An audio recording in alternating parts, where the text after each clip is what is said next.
إن الحمد لله نحمده ونستعينه ونستغفره ونعوذ بالله من شرور أنفسنا ومن سيئات أعمالنا من يهده الله فلا مضل له ومن يضلل فلا هادي له وأشهد أن لا إله إلا الله وحده لا شريك له وأشهد أن محمدا عبده ورسوله اللهم صل وسلم وبارك على محمد صلى الله عليه وعلى آله وأصحابه ومن تبعهم بإحسان إلى يوم الدين أما بعد. Bersyukur kita pada pagi ini Allah mudahkan kita berjumpa kembali di majelis ini dalam keadaan sehat walafiat. Bersyukur kita pada pagi ini dibangunkan oleh Allah seraya mengucapkan kalimat alhamdulillah alladzi ahyana ba'dama amatana wa ilaihin nusyur. Segala puji bagi Engkau wahai Allah yang telah membangunkan setelah mematikan kami, dan kepada Engkaulah kami akan kembali. Berarti bangun sebagai seorang muslim telah berkumpul nikmat sehat, nikmat iman, nikmat yang wajib dipelihara, dijaga sampai malakul maut menjemput kita. Semoga Allah Jalla wa'ala memudahkan kita sampai akhir hidup kita kelak mendapatkan nikmat husnul khatimah.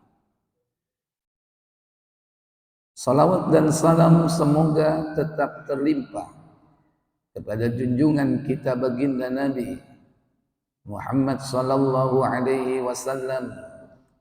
Demikian pula untuk keluarga beliau, keturunan beliau, para sahabatnya, dan seluruh pengikutnya hingga tibanya hari kiamat. Bapak Ibu, saudara-saudari yang dirahmati Allah, kita akan melanjutkan pembahasan Thalathatul Usul, 3 landasan pokok.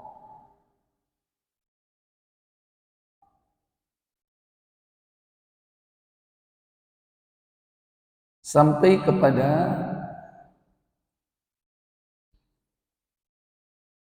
yakni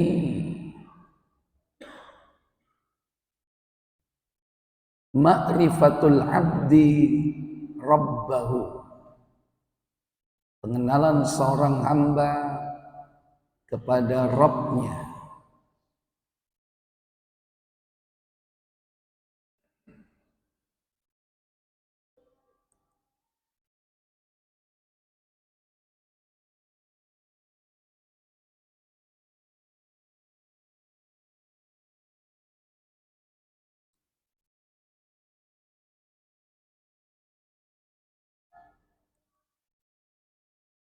Ibadah itu meliputi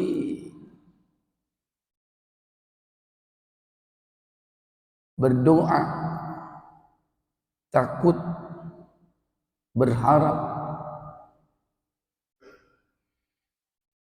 at-tawakkul, berserah diri, harap, ar-raghbah, war-rahbah, cemas, khusyuk, takut, inabah, isti'anah, minta pertolongan, isti'adah, minta perlindungan, istighosah, minta tolong, wadzabhu, yaitu berkurban, wan nadhru, bernazar, wa ghairu dzalik, dan juga yang lainnya minal ibadati, yang termasuk dalam jenis ibadah allati amarallahu biha kulluhu lillah, yang Allah telah memerintahkan dengannya semua ibadah itu dilakukan semata-mata karena Allah Jalla wa'ala. Ini pembahasan pada waktu bulan yang lalu. Terakhir masuk kepada pembahasan tentang ibadah. Para ulama membagi ibadah itu menjadi beberapa aspek.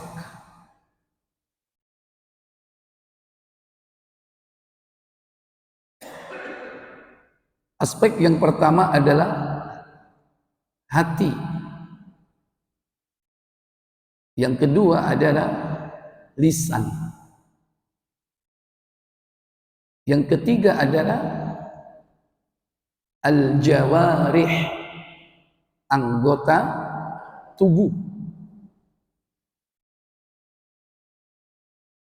Maka ibadah dari kata abada ya'budu diartikan dengan menyembah,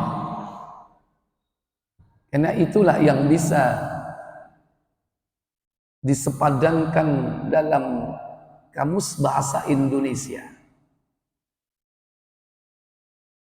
Menyembah.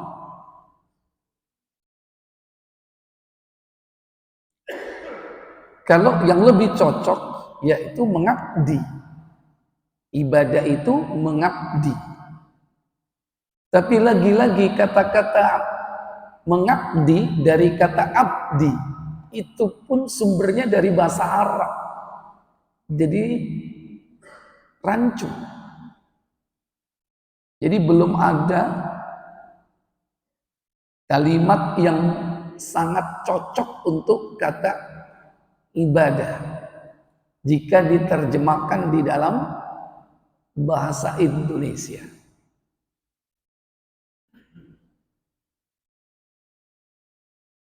Kalau kalimat wa ma khalaqtul jinna wal insa illa liya'budun. Coba Az-Zariyat 5156. Agar menyembah. Itu yang semua tafsir atau terjemah Indonesia memakai kata-kata menyembah. Kalau kita cek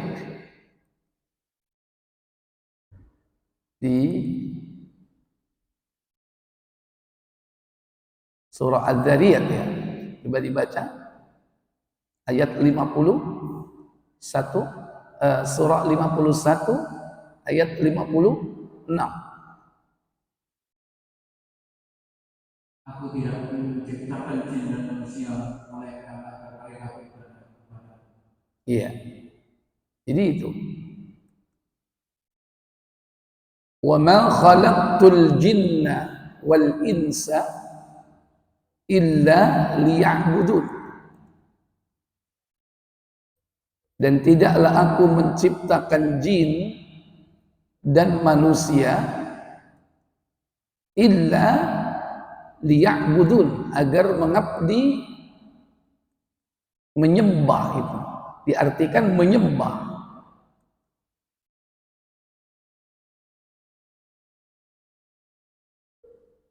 Ini baru benar. Coba diulangi lagi Pak terjemahnya. Aku tidak menciptakan jin dan manusia melainkan agar mereka beribadah kepadaku. Nah itu benar, beribadah kepadaku. Ini juga benar, mengabdi kepadaku, liya'budun. Umumnya terjemah itu apa? Menyembah kepada aku. Ini mengabdi, benar. Di situ juga benar, beribadah kepada aku. Tuh.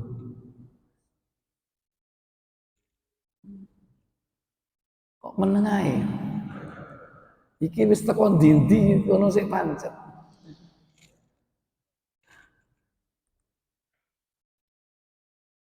Jadi disebutkan dalam surah Az-Zariyat ayat 56 kalimat liya'budun itu diartikan menyembah.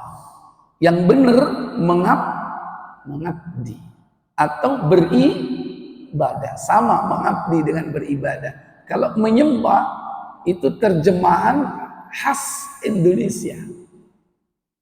Karena menyembah itu dari kata apa? Sembah. Makanya ada istilah sembah yang disembah apa? Yang sang yang siapa? Nah, macam-macam. Jadi liyak budun itu mestinya kembali kepada kata bahasa Arabnya, mengabdi, beribadah. Tapi liyak budun, kalau kita lihat tafsirnya lebih dalam lagi, apa? Yuwahiduni. Nanti dalam tafsir ya, coba dicek dalam tafsir Ibnu Katsir. Tafsir Ibnu Katsir. Surah Az-Zariyat 56 makna liyak budun mengesakan, yuwahiduni, yaitu mentauhidkanku. Ini lebih spesifik lagi, mentauhidkan berarti mengandung makna la tusyrik billah, tidak menyekutukan Allah. Karena mentauhidkan berarti ifradullah, mengesahkan Allah.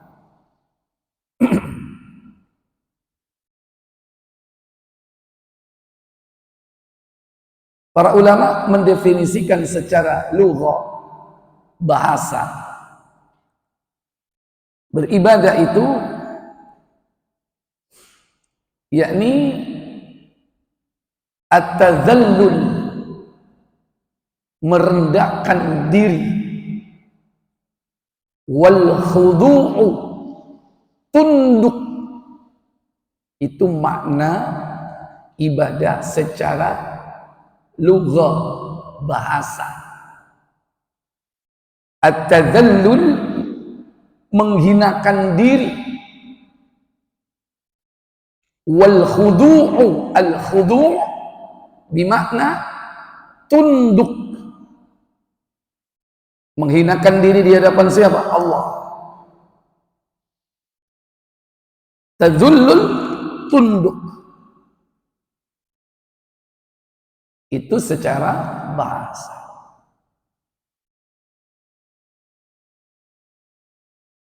Ada lagi definisi ibadah secara syar'i.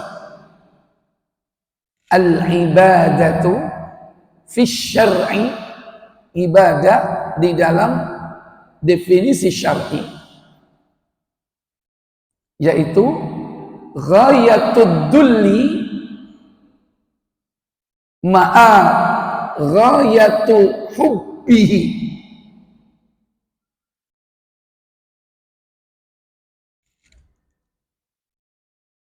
bercampurnya antara puncak perendahan diri kepada Allah dan puncak cinta. Puncak merendahkan diri dan puncak cinta.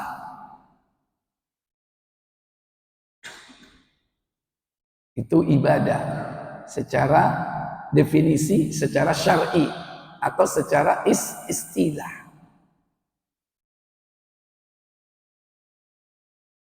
Jadi berkumpul antara apa? merendahkan diri dengan cinta. Yang kadang keduanya ini susah berkumpul. Antum sebagai seorang suami, cinta nggak kepada istri? Cinta. Tapi apakah antum merendah kepada istri? Citek-citek sampean. Menghinakan diri di hadapan istri, tapi cinta. Sebaliknya, antum sebagai karyawan, bawahan, punya pimpinan yang otoriter. Kalau mau pecat hari itu bisa. Kalau saat itu dihukum pasti bisa. Merendahkan diri enggak? Merendahkan diri enggak? Merendahkan diri. Tapi cinta atau tidak? Wonge ngadep rono. Ya kan? Nang ngarepe wong nggih. Wonge ngadep rono. Berarti berkumpul nggak antara merendahkan diri dengan cinta? Enggak. Antum cinta kepada istri, antum cinta kepada anak. Apakah antum merendahkan diri, menghinakan diri di hadapan mereka? Tidak. Sekalipun cinta. Seorang budak kepada tuannya, dia merendahkan diri. Tapi belum tentu cinta. Bawahan, karyawan, kepada pimpinan tertingginya, belum tentu cinta. Kopral kepada jenderalnya merendahkan diri. Pertanyaannya, apakah cinta? Belum tentu. Banyak cintanya apa banyak nggak cintanya?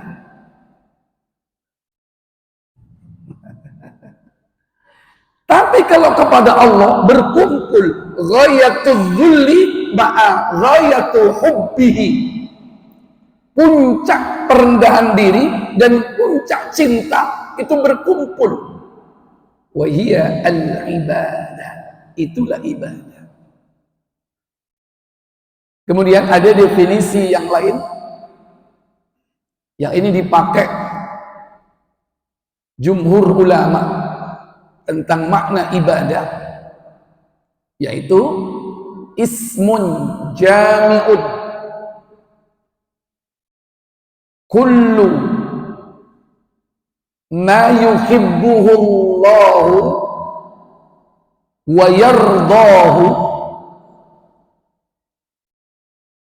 yaitu segala apa yang mencakup apa yang dicintai oleh Allah, wa yardahu, dan yang diridhoi oleh Allah, min aqwali wal af'ali, dari perkataan-perkataan, af'al, perbuatan-perbuatan, al-zahirah, yang bersifat zahir tampak, wal batinah, dan bersifat batin tersembunyi.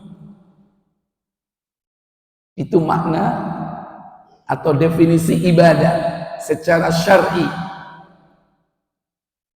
yang biasa dipakai, disampaikan oleh para ulama. Ismun jami'un kullu ma yuhibbuhu Allah wa yardahu min aqwali wal af'ali adh-dhahira wal batinah, segala yang mencakup apa saja yang diridhoi atau dicintai oleh Allah dan diridhoinya, baik perkataan, perbuatan yang tampak ataupun tidak tampak.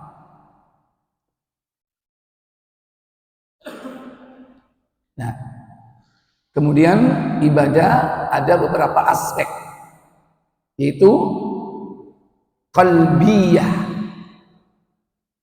Yang kedua, lisaniyah. Yang ketiga, yakni badaniyah. Badaniyah, anggota tubuh.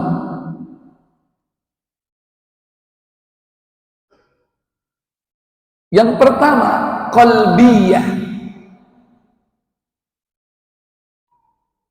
Qalbiyah adalah contohnya ibadah hati, yaitu al-khauf, takut, roja, berharap, hubbun, cinta,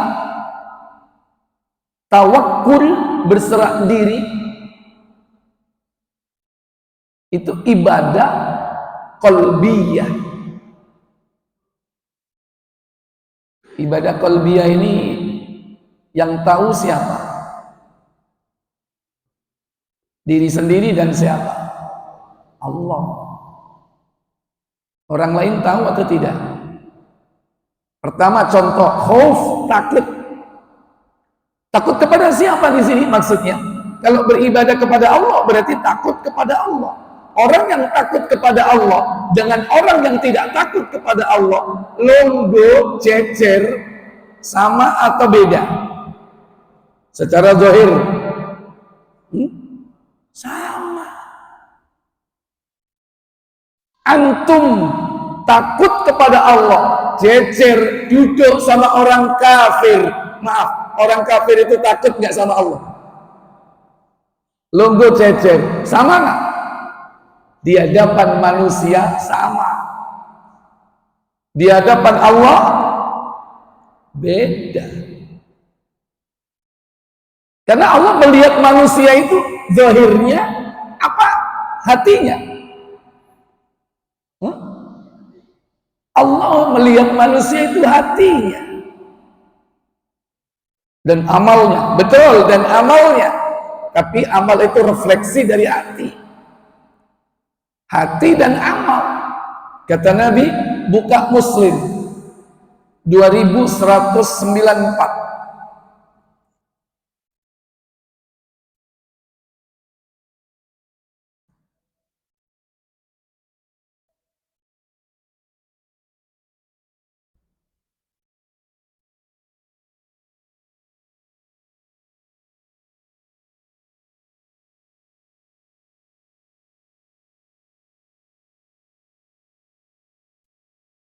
Nah, dalam Rasulullah Shallallahu Alaihi Wasallam bersabda, apa sabda beliau Sallallahu Alaihi Wasallam? sesungguhnya Allah tidak melihat kepada rupa dan harta, tetapi Allah melihat kepada hati dan amal. An Abi Hurairah radhiyallahu taala anhu qala Rasulullah sallallahu alaihi wasallam, innallaha la yanzuru ila suwarikum wa amwalikum. Sesungguhnya Allah tidak melihat kepada rupa dan hartamu. Bakon ireng, bakon putih, bapipimu kasar, bapipimu halus, bairung bangir, bape eseng. Allah nggak lihat.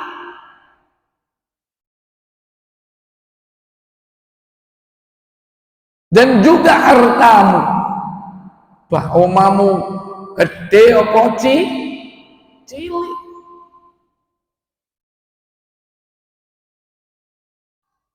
bah omamu nang puri apa nang gone pura ngawur ae lapo nang pura. Tidak dilihat hartamu, kekayaanmu, Allah nggak lihat itu semua. Akan tetapi walakinnallaha yanzuru ila qulubikum wa a'malikum. Tetapi Allah melihat kepada hati dan amalmu. Dua yang dilihat di sini oleh Allah, hati dan amal. Katanya 3 tadi Ustaz. Mana yang belum? Lisan. Lisan itu bisa kategorinya apa? Hati apa amal? Amal anggota tubuh, badaniyah. Amal yang namanya apa? Lidah. Itu ibadah. Hatinya, anggota tubuhnya. Sehingga ibadah itu meliputi apa? Lisanan, maaf, hati. Aspek apa? Qalbiyah. 2, lisaniyah. 3, badaniyah. Contoh-contohnya tadi sudah.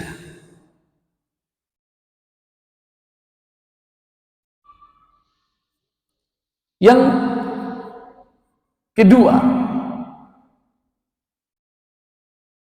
kadang digabung. Tadi ibadah apa?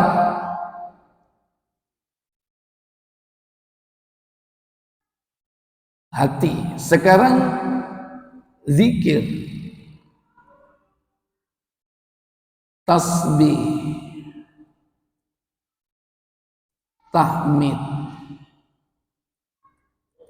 takbir, tahlil,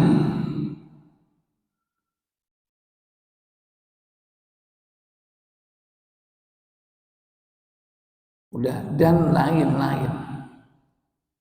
Kalau ini masuk ibadah apa?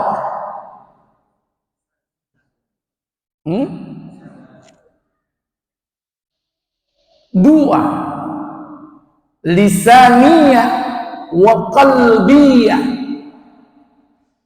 Lisan dan hati. Jangan sampai hanya lisan kok. Allahu Akbar, Allahu Akbar, Allahu Akbar, Allahu Akbar, Allahu Akbar. Pun maca takbir. Apa arti ini? Embo. Berarti hatinya masuk enggak? Ada qalbiyah, berharap, takut, cinta, bertawakal. Hati. Orang yang takut tidak tampak secara zahir. Orang yang cinta tidak tampak secara zahir. Itu ibadah hati. Tapi kalau lisan dia bertasbih, bertakbir, bertahlil, mengucapkan zikrullah, itu harus aspeknya 2, qalbiyah wa lisaniyah, atau lisaniyah wa qalbiyah. Makanya orang ketika berzikir jangan sampai hatinya apa? Lalai. Lisannya zikir, hatinya lalai. Kata Allah Jalla wa'ala, buka surah Al-A'raf, surat ke-7, ayat yang ke-205. Walqur fil kitab walqur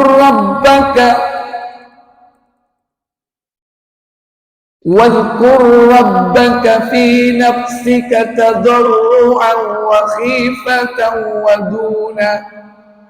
wa dunal jahri minal qawli bil ghudwi wal asal wa la takun minal ghafilin. Apa kata Allah? Dan ingatlah kamu dengan hatimu, dengan rendah hati, dan rasa takut, dan dengan tidak mengeraskan suara pada waktu pagi dan petang, dan janganlah kamu termasuk orang-orang yang mereka. Wadhkur rabbak, dan sebutlah nama Rabbmu, fi nafsika, di dalam hati.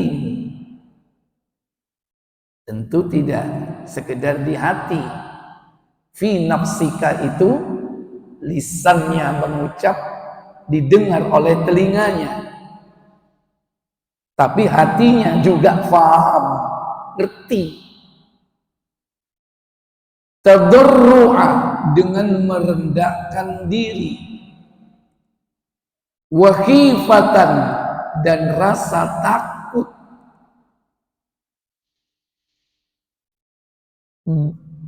wa dunal jahri minal qawli, dan jangan mengeraskan suara, maksudnya melampaui batas. Bil guduwi wal asar, di waktu pagi dan petang. Wala takum minal ghafilin, dan jangan menjadi orang yang lalai. Lalai dari apa? Pertama, lalai dari berzikir. Lalai dari berzikir, tidak ingat kepada Allah secara total. Gak eling belas nang Allah. Yang kedua, lalai dari berzikir apa? Dia ingat Allah, lisannya berzikir, mengucap kalimat thayyibah, tapi hatinya lalai. La ilaha illallah, la ilaha illallah. Kan ngomong apa mau? Embu. Aku ngomong apa mau? Lalai. Atau dia nggak ngerti maknanya, tidak mengerti artinya. Oleh karenanya, ibadah lisaniyah, zikir, itu harus disertai qalb, hatinya. Ada lagi ibadah salat,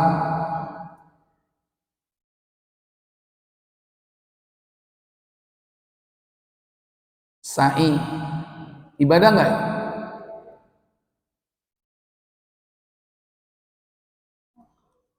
Tawaf,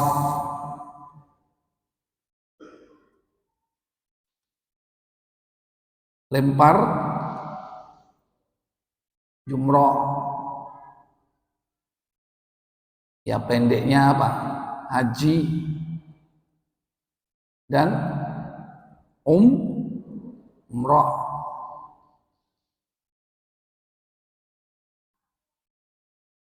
Ini ibadah apa ini?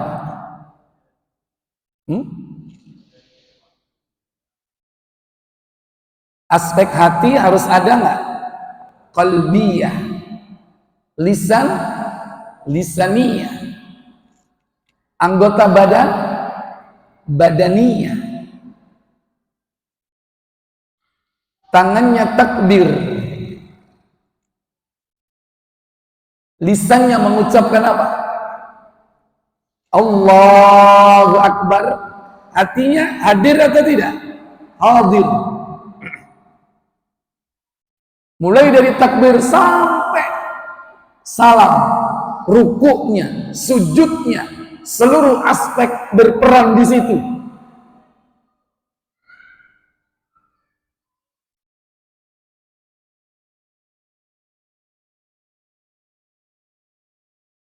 Kalau ini Pak,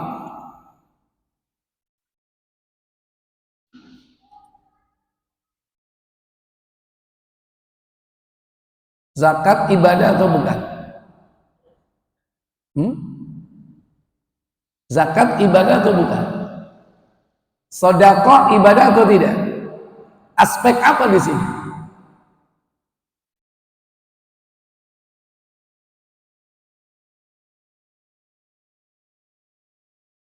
Apa? Hati, lisan, badan, anggota tubuh. Halo?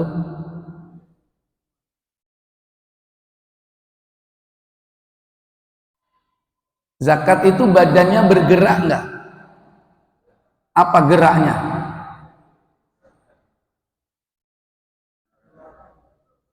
Ngitung,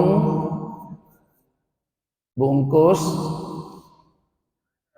sikile budal nang ndi?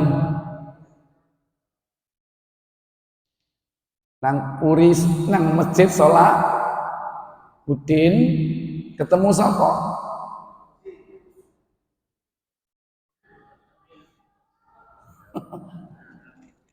Diserahkan ke amil.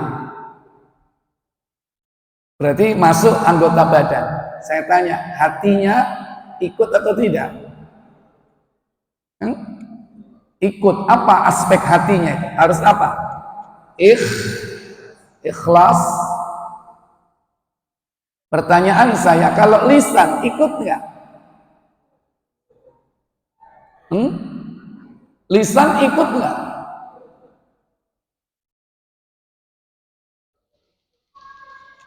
Cak arep nang ndi cak?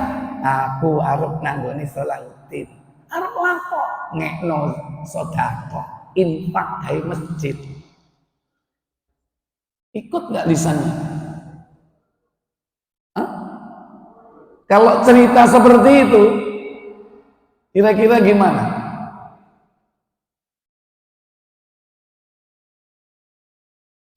Tidak perlu lisan ikut, nggak masalah. Orang ibadah zakat sedekah seandainya tidak dimasukkan, tidak diberikan kepada sapa mau? Jika no amil gowo duwe abang Soekarno Hatta sak gedhok dari rumah berjalan ke Masjid Salahuddin dilebokno berangkas. Cukup nggak ini? Cukup loh Pak, loh jadi gak cukup sampean gue borong lembar toh iki sak gedhok isine piro? 100. Tanpa bicara hati tunduk kepada Allah, ikhlas kepada Allah, anggota tubuhnya bergerak. Begitu sampai di depan berangkas dimasukkan, langsung apa satu-satu? Ngulur waktu cek ketok uang. Langsung. Lisan tidak perlu bicara. Ustadz tadi kan nyerahkan. Itu bukan ngomong itu ke takmir. Aku ono duit iki gawe zakat. Zakatku iki. Itu bukan kalimat ibadah seperti itu. Karena tidak dipersyaratkan harus apa? Akad. Tidak dipersyaratkan dengan akad. Kalau perlu tidak ada yang tahu. Bisa jadi dengan ngomong, nyebut, ketika ditanya, apa iku rek? Iki duit. Kayak apa jakene? Ketika ditanya gaya apa, dijawab atau tidak? Halo?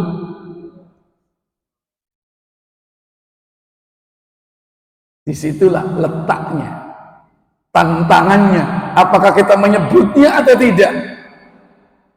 Apakah kita mengatakan iki sedekahku, iki infakku, iki wakafku?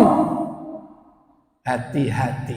Kata Allah Jalla wa'ala dalam surah Al-Baqarah surat kedua pada ayat ke-264, ya ayyuhalladzina amanu la tubtilu sadaqatikum bil manni wal adha كالذي ينفق ماله رئاء الناس ولا يؤمن بالله واليوم الآخر فمثله كمثل صفوان عليه تراب فأصابه وابل fatarakahu salda. Apa kata Allah? Wahai orang yang beriman, janganlah kamu merusak sedekahmu dengan menyebut-nyebutnya dan menyakiti perasaan penerima, seperti orang yang menginfakkan hartanya karena riya kepada manusia manusia dan dia tidak beriman kepada Allah dan hari akhir. Perumpamaannya seperti batu yang licin yang di atasnya ada debu. Kemudian batu itu ditimpa hujan lebat, maka tinggallah batu itu licin lagi. Mereka tidak memperoleh sesuatu apapun dari apa yang mereka kerjakan, dan Allah tidak memberi petunjuk kepada orang-orang kafir. Ya ayyuhalladzina amanu, hai orang-orang yang beriman, la tubtilu shadaqatikum, jangan kau menghilangkan pahala sedekahmu bil manni, dengan menyebut-nyebutnya. Kalau perlu bersembunyi, bersedekah itu.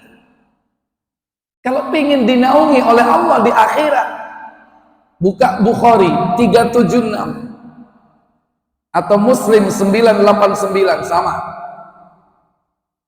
Mau Muslim, mau Bukhari boleh, silakan. Saya buka Muslimnya.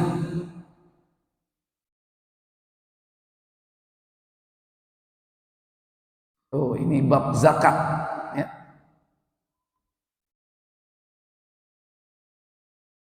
Dari Abu Hurairah dari Nabi Sallallahu Alaihi Wasallam bersabda, Apa sabda beliau? ada 7 golongan yang mendapat naungan dari Allah Subhanahu Wa Taala pada hari kiamat, di mana tidak ada sama sekali naungan pada hari itu melainkan naungan dari Allah Subhanahu Wa Taala. Satu, imam yang adil. 2, pemuda yang menjadi dewasa dalam beribadah kepada Allah. 3, orang yang hatinya tergantung di masjid. 4, 2 orang yang saling mencintai satu sama lain karena Allah. Mereka berkumpul karena Allah dan berpisah karena Allah. 5, seorang laki-laki yang dirayu oleh seorang wanita berbangsawan yang cantik untuk berbuat mesum, lalu dia menolak dengan berkata, aku takut kepada Allah. 6, orang yang bersedekah dengan diam-diam, sehingga tangan kanannya tidak mengetahui apa yang disedekahkan tangan kirinya. La ta'lamu simalu ma tunfiqu yaminu, tangan kirinya tidak mengetahui apa yang diinfakkan dengan tangan kanannya. Kiasan. Apa maksudnya kanan dan kiri? Tangan orang dekat. Orang dekat saja nggak tahu kalau dia sedekah, kalau dia infak di jalan Allah. Siapa orang dekat? Dia adalah istri bagi suami. Siapa? Dia adalah suami bagi seorang istri. Pak, apa iku mau buntel? Apa iki kertas? Bohong enggak? Bohong enggak? Enggak. Duit itu kertasnya. Hah? Apa mau buntel iku? Apa sih kertas sih? Lah kok buntel ngono? Lah apa dikantongi? Ya timbangane kececeran. Kok dicoba wong? Tak buake. Dibuak nang ndi? Bojone kene Pak, tak buake kene. Sampeyan timbangane anu wis kene tak rewangi, tak buake kene gorene. Oh, bojone mau oleh ngitung berarti. Niatnya suaminya dibuang di mana? Dibuang di panti asuhan, dibuang di masjid. Itu bukan buang, itu sebetulnya harta dia yang sebenarnya, yang kelak nanti dijumpai di akhirat. Begitu sembunyinya dia, sampai istrinya pun nggak boleh tahu. Orang dekatnya ini kalau ingin dinaungi dengan Allah, dengan awan Allah, maka sedekah kita ini bisa jadi awan naungan di akhirat. Karena hadis ini tidak mesti 7-7-nya harus lengkap, punya satu saja kita dinaungi oleh Allah. Sedekah ikhlas karena Allah itu bisa dinaungi oleh Allah di akhirat. hingga tangan kanannya memberi, tangan kirinya tidak tahu. Maka dalam sedekah, menginfakkan harta di jalan Allah, aspek yang harus berkumpul di situ apa? Anggota badan. Saya tanya, tangannya memberi, itu berarti anggota badan atau tidak? Anggota badan. Hatinya apa? Ikhlas. Ditunjukkan di sini keikhlasan hatinya itu apa? Dengan diam. Berkumpul badania, kolbia. Badania, tangan yang mengulurkan.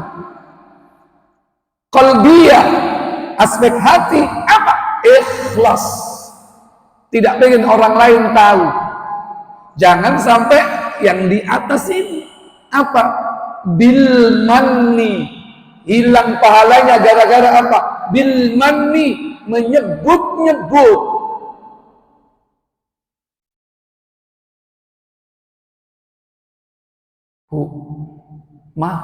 Mau ono wong misma swakno lho, terus sampean kaya apa? Tak kei duwe lho, sampean kei piro? 2 juta. Sampean ngei wong mis 2 juta, cerita bojo ya apa kira-kira? Berik enggak? Sampean gak tahu jajani aku 2 juta. Lu wingi tak kei 10 iku lak gawe masakmu, manganmu, anakmu, SPP nih. Nek jajanku dhewe sampean paling ngei. Iki ana wong mis dikei 2 juta sampean iku cek nemen ya. Sakno, mah. Soale rondo, mah. Anake akeh. 5 anake rondo. Alasannya apa? Anake ron mesti wong-wonge nambah-nambahi. Ya, engko sing ditambahi teles, ditambahi apa meneh? Sing zen, apa nih sing zen? Ya ini. Jadi seandainya tidak seperti itu kasusnya, kita ngomong ke orang lain, iku masjid nih kauno aku, gak kira ngadeg iku. Itu kalimat seperti itu bisa menghancurkan pahala.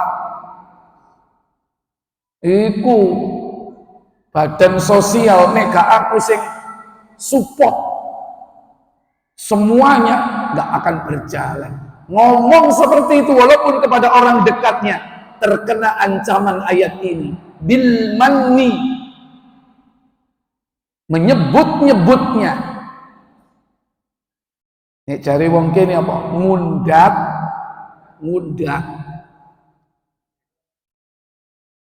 Baik.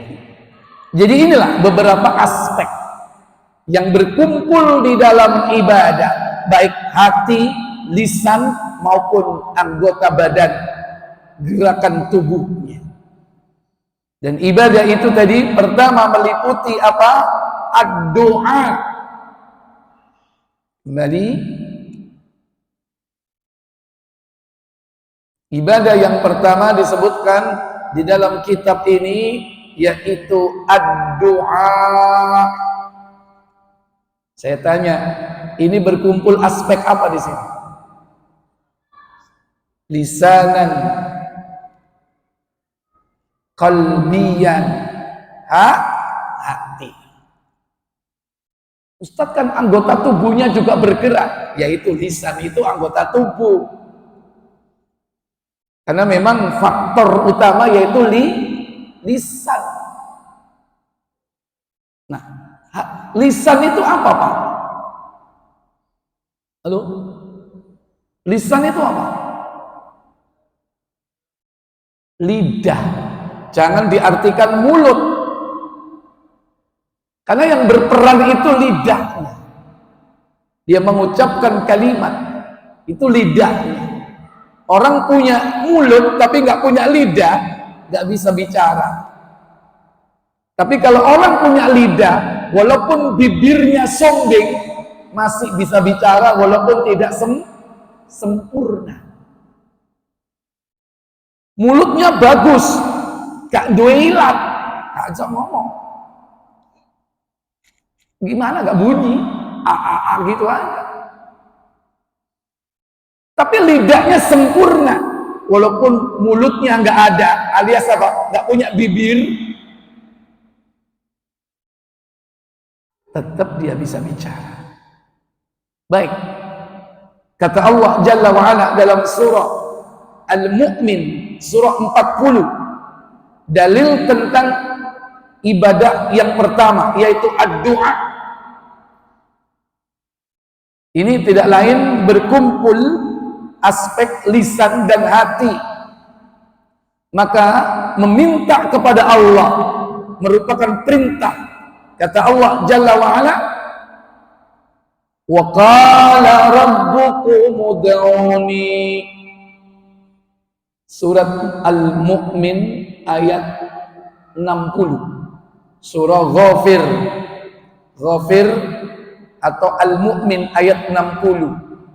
Wa qala rabbukum ud'uni astajib lakum innal ladzina yastakbiruna an ibadati sayadkhuluna jahannama dakhirin. Apa kata Allah? Dan Tuhan berfirman, berdoalah kepadaku, niscaya akan aku perkenankan bagimu. Sesungguhnya orang-orang yang sombong tidak mau menyembahku akan masuk ke neraka jahanam dalam keadaan hina. Doa. Doa itu bagian dari ibadah.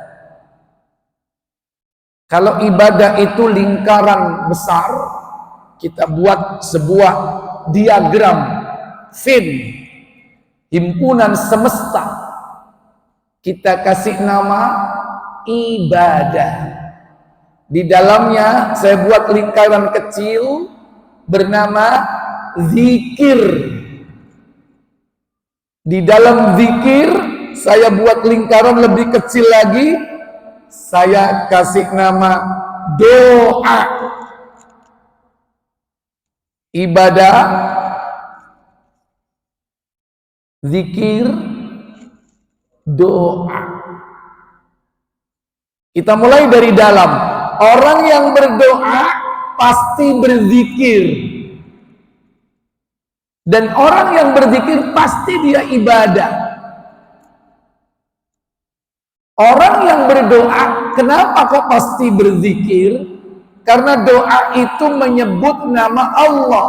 Berarti dia berzikir mengingat Allah. Ketika dia berdoa, dia ucapkan Allahumma, dia panggil Allah. Itu zikir. Rabbi, Rabbana, itu dia ketika berdoa panggil Rabbi, Rabbana. Maka ketika dia mengucapkan itu berarti dia mengingat Allah, berzikir. Orang yang berdoa pasti berzikir, tapi tidak sebaliknya. Orang yang berzikir belum tentu berdoa, belum tentu meminta. Contoh orang berzikir, dia ucapkan tasbih, subhanallah. Apakah dia minta? Dia ucapkan takbir, Allahu Akbar. Apakah dia minta? Dia tidak meminta. Makanya doa meminta itu termasuk berzikir dan itu termasuk ibadah. Makanya apa? Doa itu elemen terkecil dari sebuah ibadah. Atau saya katakan berdoa itu elemen yang paling inti di dalam beribadah. Nabi bersabda, buka Tirmizi 3372.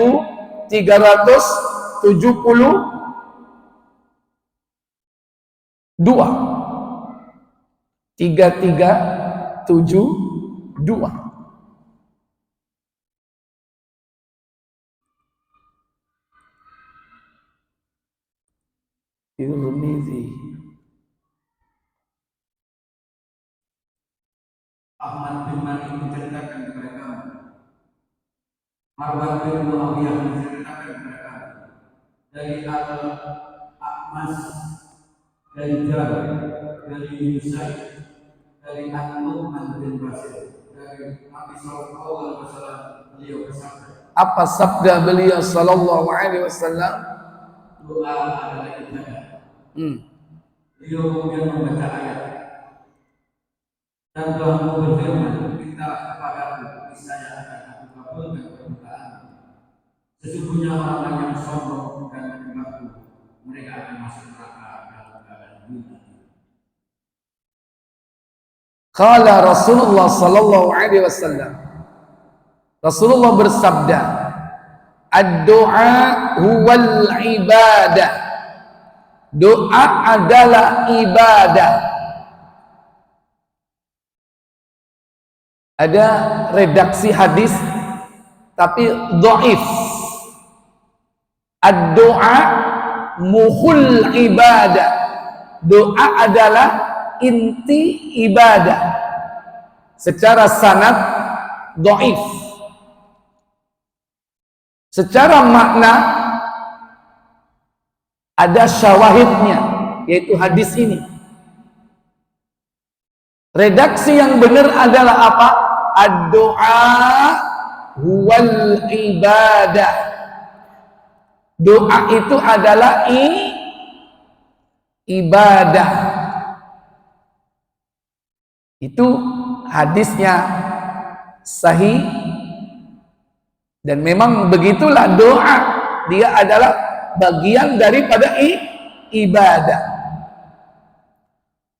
Wa qala Rasulullah, dan juga Rasul mengatakan, beliau membaca ayat innal ladzi wa qala rabbukum ud'uni astajib lakum, dan Rabbmu berfirman, mintalah kepadaku. Berarti apa? Doa itu meminta. Astajib lakum, niscaya aku kabulkan permintaanmu. Sesungguhnya orang-orang yang sombong tidak mau meminta kepadaku, mereka akan masuk ke dalam neraka dalam keadaan hina dan dina. Inilah aspek ibadah yang meliputi lisan dan hati. Dan inilah bagian pertama daripada beribadah. Dan seluruh hidup kita tidak lepas dari berdoa. Mulai dari bangun tidur sampai tidur lagi, tidak lepas dari apa? Doa. Maka berdoa hanya kepada Allah saja. Karena Allah katakan, ud'uni, mintalah kalian kepadaku, jangan kepada selain aku. Maka kalau berdoa, jangan menduakan Allah. Mintalah hanya kepada Allah. Jangan minta kepada Allah, juga minta kepada selain Allah. Man da'allaha ma'a ghairahu, barang siapa yang meminta kepada Allah, juga minta kepada selain Allah, wa huwa musyrikun, maka dia musyrik. Tapi kalau dia tidak minta, berarti dia apa? Sombong di sini. Siapa yang tidak berdoa, man lam yas'alillah, siapa yang tidak meminta kepada Allah, wa huwa mustakbirun, maka dia adalah apa? Orang yang sombong. Melakukan apa? Yastakbiruna, melakukan kesombongan. Yastakbirun, sombong. Orang yang tidak mau berdoa, meminta kepada Allah, mustakbir, sombong, gak butuh kepada Allah. Orang yang berdoa kepada Allah, wa ma'a ghairahu, tapi dia juga berdoa, beribadah kepada selain Allah, musyrikun. Yang ketiga, man da'allaha wahda. Siapa yang berdoa hanya kepada Allah, ghairi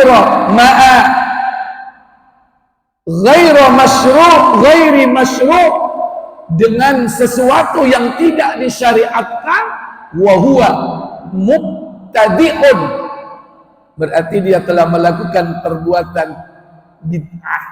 Artinya apa?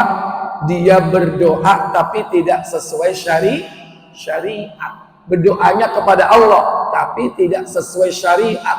Bagaimana? Sebelum berdoa dia gedruken lemah tengkel telu, blek blek blek, tahan nafas,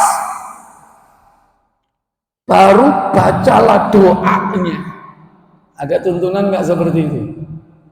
Ngadep ngalor, ngadep ngidul, danga onang dukur, angkat tentangane, gedroken lemah ping telbu. Nah, itu termasuk mubtadi'. Ya. Jadi ini yang benar bagaimana? Man da'allaha wahda bima syara'allahu, dengan apa yang disyariatkan oleh Allah, wa rasuluhu, dan rasulnya, wa huwa al-mu'minu al-muwahhidu, mereka adalah mukmin yang bertauhid. Itulah orang yang menjadi sosok cita-cita setiap muslim, hamba Allah yang beribadah hanya sesuai dengan apa yang disyariatkan, beribadah hanya kepada Allah sesuai dengan yang disyariatkan. Wallahu a'lam. Jadi ini yang pertama. Setelah doa berikutnya nanti yaitu al-khauf, takut. Insyaallah kita akan bahas pada pertemuan yang akan datang apa makna khauf dan bagaimana penerapannya dalam kehidupan sehari-hari. Wallahu a'lam. Saya pikir cukup sampai di sini. Mungkin ada pertanyaan? Alhamdulillah. Kita tutup kafarat majelis. Subhanakallahumma wa bihamdik, asyhadu an la ilaha illa anta, astaghfiruka wa atubu ilaik. Assalamualaikum warahmatullahi wabarakatuh.